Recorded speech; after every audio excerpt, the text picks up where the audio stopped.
Aglonema sering dijuluki dengan si Ratu Daun. Si Ratu Daun memiliki warna yang sangat cantik, bentuk yang unik, dan juga tulang-tulang maupun variasi yang berbeda-beda di setiap jenis maupun namanya. Si Ratu Daun sudah ada sejak mulai di tahun 2000-an dan mulai berkembang pesat di tahun 2008. Persilangan antara satu jenis tanaman dengan jenis tanaman lain menghasilkan beraneka ragam jenis tanaman aglonema. Aglonema kini menjadi salah satu tanaman hias yang viral dan sangat digemari oleh para sahabat indah maupun para pecinta tanaman hias. Keindahannya memiliki pesona tersendiri di hati para pecinta tanaman hias. Warna-warnanya dan variasi bentuknya menginginkan semua jenis kita miliki. Berikut adalah tips untuk merawat tanaman aglonema.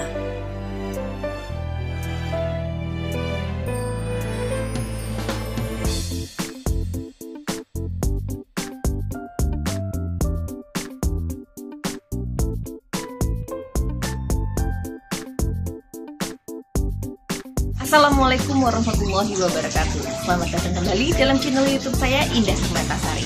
Untuk teman-teman yang baru hadir, saya ucapkan selamat datang. Dan yang sudah lama subscribe, terima kasih banyak atas segala dukungannya. Semoga silaturahmi kita selalu terjalin.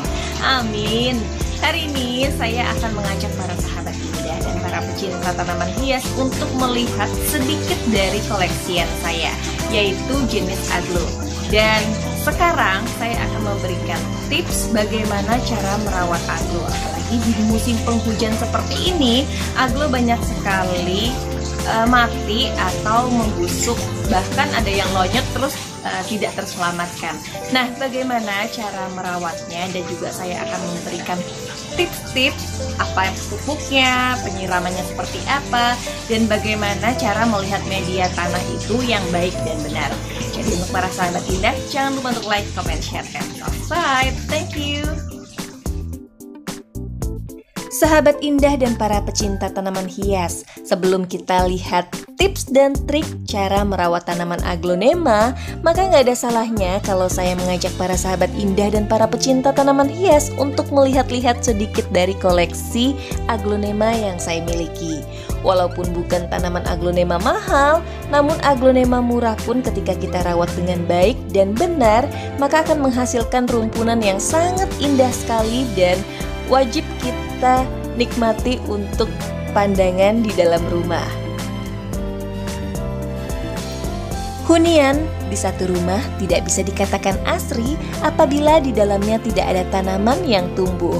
Maka dari itu perawatan yang baik dan benar akan kita rasakan untuk sebagai pemanis ruangan. Mencintai tanaman sangat penting. Apabila diberikan kasih sayang, tanaman itu akan menghasilkan keindahan yang benar-benar bisa kita nikmati. Walaupun tanaman sederhana, namun ketika perawatannya baik akan menghasilkan rumpunan-rumpunan yang enak banget buat dipandang. Jadi untuk para sahabat indah dan para pecinta tanaman hias, cintailah tanamanmu apapun jenisnya itu. Sahabat indah dan para pecinta tanaman hias, tanaman aglonema adalah jenis tanaman yang susah-susah gampang untuk merawatnya. Nah, bagaimana sih tips untuk perawatan aglonema yang benar? Untuk tips pertama, saya akan memberikan cara penyiraman. Cara penyiraman yang baik, apalagi di saat musim penghujan seperti ini, sebaiknya hanya dilakukan dalam 1 minggu 1 kali. Atau minimal kalau kita pengen tahu tanah ini kering dan wajib sudah disiram, kita bisa pegang media tanah di bagian tengah Kalau memang bagian tengahnya itu masih agak sedikit lembab, kita tidak perlu menyiramnya. Jadi kalau di musim panas kita bisa menyiramnya aglonema itu dalam 2 hari 1 minggu. Jadi seminggu itu hanya dilakukan penyiraman sebanyak 2 kali. Setelah penyiraman yang tidak terlalu sering, itu akan mencegah timbulnya kelembapan tanah yang terlalu berlebih. Nah, setelah itu, tips kedua, kita harus menggemburkan tanah. Karena beberapa kali siram atau terlalu banyak sering menyiram tanaman pada media aglo, nantinya akan membuat tanahnya itu lembab. Apalagi pada media yang sedikit lebih cepat untuk padat, dengan tidak mencampur media sekam bakar atau sekam mentah, itu akan membuat media terlalu lebih padat. Apalagi yang langsung baru, yang biasa kita beli racikan-racikan itu ya, itu tidak ada campuran dari sekamnya. Jadi kita harus rajin untuk menggemburkan. Nah, menggemburkan dengan cara seperti ini bisa kita gunakan tangan atau alat bantu seperti sumpit, atau dengan sendok khusus buat tanaman. Tapi karena saya mau repoting, jadi saya akan menggunakan tangan saja. Nah, seperti ini akan membantu aglonema itu, dia tanahnya itu tidak padat. Kenapa sih tanah aglonema tidak boleh padat? Karena bila kita menyiram pada media aglo yang padat, nantinya airnya tidak bisa mengucur langsung atau terbuang dan akhirnya mengendap pada bagian tengah. Itu sangat tidak baik dan tidak dianjurkan pada tanaman aglonema, karena nantinya kalau tanahnya sudah mengumpul di dalamnya, itu akan membuatkan lembab. Terus setelah lembab akan timbulnya jamur, hama, cacing yang terlalu berlebihan, dan juga masih banyak binatang-binatang tanah yang lainnya yang menyebabkan akar itu lonyot. Dan nantinya kalau misalkan akarnya membusuk, lama-lama di sini akan timbul lonyot, terus daunnya juga kayaknya kurang baik. Nah, kalau kayak gini kan kita tahu bahwa tanaman ini sehat. Nah, setelah itu, tips ketiga, aglonema yang sudah memiliki bagian bunga, sebaiknya kita bisa membuangnya saja, karena aglonema yang sudah bertumbuh bunga itu akan merusak bagian daun baru. Jadi daun barunya akan timbul kecil. Jadi kita harus mencopotnya atau membuangnya, bisa dengan menggunakan gunting atau dengan memutarnya. Setelah tips pertama yaitu cara menyiramnya, tips kedua untuk menggemburkan tanah agar medianya tidak padat. Tips ketiga yaitu kita harus sering untuk merepottingnya. Saya biasanya melakukan repotting itu dalam kurun waktu itu minimal 3 bulan sekali, atau ya 6 bulan sekali lah paling sebentarnya. Tapi kita wajib dalam 1 tahun itu kalau bisa merepotting tanaman aglonema itu setahun 2 kali. Jadi 6 bulan sekali ya kita akan lakukan repotting. Tujuan repotting selain kita bisa melihat dan mengecek bagian media pada bagian dalam tanaman aglonema, kita bisa lihat kalau di sana tanahnya padat atau tidak.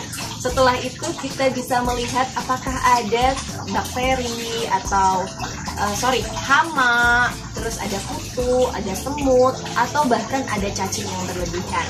Mungkin para sahabat Indah kemarin pernah ada nanya, kalau misalkan cacing itu bukannya tumbuh dengan subur. Ya, cacing yang tidak terlalu banyak akan membuat tanah itu gembur. Namun cacing yang berlebihan, dia akan merusak bagian akar, bahkan bisa menyebabkan tanaman itu tumbuh dengan tidak subur. Makanya saya selalu memberikan furadan kepada tanaman itu 1 bulan sekali, dan juga B1 maupun antrakol. Setelah tips ketiga yaitu dengan merepotting, kita akan lanjut ke tips keempat, yaitu kita harus memberikan vitamin pada aglonema atau pada tanaman lainnya. Dengan memberikan pupuk tambahan seperti yang sering saya lakukan itu biasanya saya memberikan Dekastar atau juga Osmokot. Namun Osmokot dan Dekastar karena jumlah pasokannya mungkin sedikit, namun yang beli itu banyak, jadinya Osmokot atau Dekastar itu agak sedikit sulit untuk ditemukan. Jadinya saya kadang-kadang suka memberikan pupuk organik. Waktu itu pernah kita jelaskan di video saya sebelumnya, dengan mencampur toge dan juga bawang merah dengan air, kita bisa membuat pupuk organik sendiri. Perbandingannya 3000 toge dengan 5 siung bawang merah kita blender menjadi satu. Lalu dalam satu wadah seperti ini kita akan memberikan air dan kita diamkan sebanyak 1 hingga 2 hari. Lalu bisa kita siramkan pada media aglonya saja. Jadi saya tidak menyarankan pada daun dari aglonema, jadi hanya di bagian batang. Biasanya pupuk organik itu saya berikan bukan hanya pada aglonema, namun juga pada tanaman philodendron, anthurium, terus jenis-jenis tanaman lain yang kira-kiranya bisa membuat tanaman itu subur. Batang yang kokoh bisa kita dapatkan setelah penyiraman pupuk dari organik itu. Jadi kalau misalkan kayak kaladium itu kan dia agak sedikit, batangnya itu sedikit kurang kokoh ya. Jadi itu benar-benar langsung bisa kenceng banget dalam hitungan hari.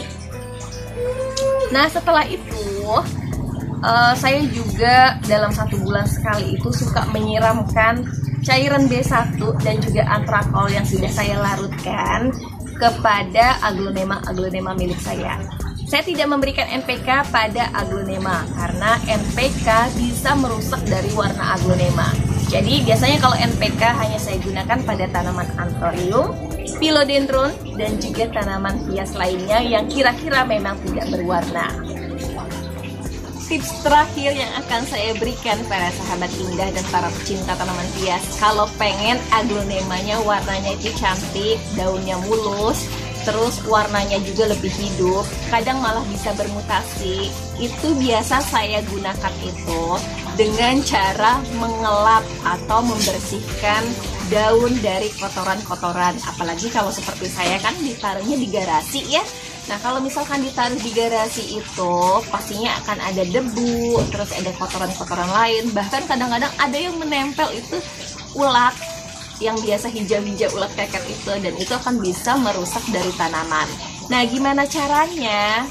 Dalam 1 bulan sekali itu biasanya saya suka ngelap. Karena apa? Karena kalau misalkan kita nyiram air pada tanaman atau pada daun itu kan kadang-kadang malah suka nimbulin bercak-bercak putih ya. Nah itu kayaknya nggak elok banget kalau kita lihatnya. Jadi biasa memang saya lakukan dengan cara mengelapnya, satu agar lebih bersih, dan yang kedua warna itu kalau menurut saya kalau dengan dielap daunnya itu bersih, dia akan membuat warna yang bermutasi itu lebih cepat keluar. Tanaman aglonema yang lokal dan yang impor, sudah saya katakan di awal tadi, sebaiknya tidak boleh terkena air hujan langsung, karena air hujan yang berlebihan akan bisa membuat tanaman itu busuk dan juga cepat lonyot. Jadi sayang banget kan. Biasanya juga saya kalau misalkan suka terkena air hujan, hanya percikan-percikannya saja. Setelahnya itu saya akan menyiramkan dengan air bersih kembali agar tanaman saya itu kalau air hujan itu agak sedikit keras ya. Jadi kayaknya kurang baik banget buat tanaman aglonema.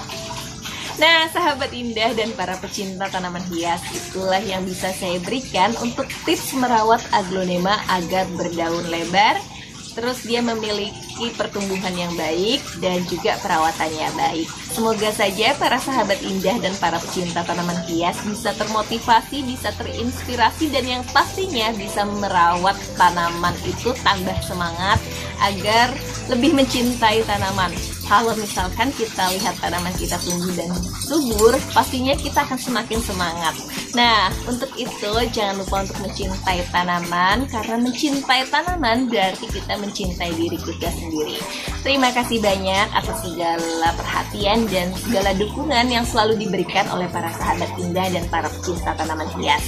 Waktunya untuk saya undur diri, mohon maaf bila ada salah kata, tindakan, ucapan, perlakuan yang kurang berkenan. Semoga dibukakan pintu maaf yang sebesar-besarnya. Terima kasih. Wassalamualaikum warahmatullahi wabarakatuh. Jangan lupa untuk like, comment, share, and subscribe. Thank you. Itulah dia cara perawatan aglonema yang baik dan benar. Si Ratu Daun akan tampak mempesona ketika perawatan pun yang kita berikan benar-benar maksimal.